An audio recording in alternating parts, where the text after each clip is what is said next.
SeeYouSpaceCowboy dropped their new album, Coup De Grâce. I still haven't forgotten how to say the name, bro. I mean, I practice it a lot. you practice it a lot. Hell yeah.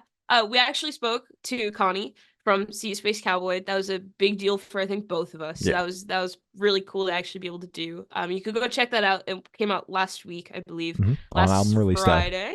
Yep. Yeah. This album is incredible. I think the best way to describe it is like if Panic at the Disco, like Vices and Virtues era was like heavier and probably like a lot better. It's got that theatrical feel, so exactly, yeah, visually theatrical, whatever, theatrically. That's not a word, but it is now.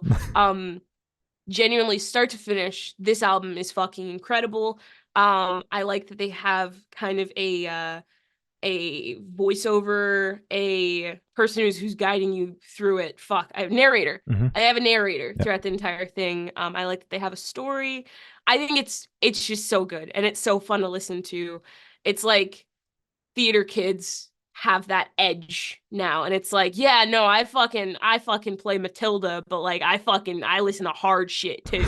That was the first theater play I could think of. But yeah, no, it was great. My favorite song off of it is still, where is it? Silhouettes in Motion, because the interlude / spoken word / whatever they would like to call it before it, Respite for a Tragic Tale, is just fucking incredible. And it leading into Silhouettes in Motion genuinely still blows my mind. I love it so much. Also, my second favorite is Lubricant Like Kerosene with Kim Dracula. Fucking incredible. Great record. Loved it a lot. Yeah. Yes, sir. Yes. I really enjoyed the record. Huge shout out to iris.exe. That's the voice, the narrator, kind of guiding you through the record.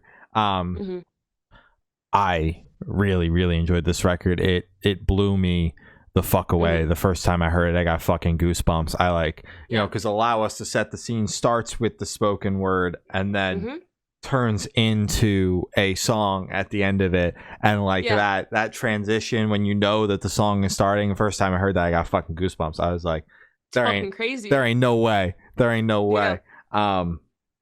That song blew me the hell away. I like the, you know, the theatrical vibe, the even, you know, they keep that going all the way to the end with Curtain Call as the closer. It's got that ending feel. I mean, they call it Curtain Call. It's got the feeling of a curtain call, like you're at a play. So that creates a very unique and interesting listening experience going through the record. So with that being said, highly recommend listening to the album in full. The singles were great on their own, but there's a lot to say about the songs in the context of the album, not to pull out that famous line. Lubricant Like Kerosene is probably my favorite. That song blew me the hell away every single time I've heard it. Some other favorites, To the Dance Floor for Shelter, because you got Courtney on there. Rhythm and Rapture, Red Wine and Discontent. I could sit here and name basically every song off the record, but it would start to get really boring and obnoxious, and it would seem like I didn't listen to it. But I really enjoyed the record. I've been spinning this one a lot. Like, I think, you know, I said it in the interview in the start, I think that this is going to do big things for the band. Have been seeing a lot of people excited about it. You know, they had a bunch of hype around them, but I really think that, you know, coming off the back of their last record, but I think that this one, they've really leveled up musically and sonically and as a band. And I think that, you know, people are getting on board. They're getting on board with the singles, but I think now that the full record's out, like, this is one of those releases where, like, if you like heavy music, like, people are going to be telling you to check this the hell out, because I think it's going to shake things up big time, honestly. Definitely. I 100% agree, because I think we were talking about that before we even spoke to Connie, where we've had the Advance for a little bit, so we've listened to the album a couple of times, and it's every time we talk about it, we're like, this shit is going to change just this genre of music, Mhm. or it's gonna cause a ripple effect, or it's gonna be one of those albums that, you know, people love it when it first comes out, but in like the next couple years when people are revisiting it, they're gonna be like, holy shit, like, why weren't we doing this before? Mhm. Why wasn't this fucking massive before?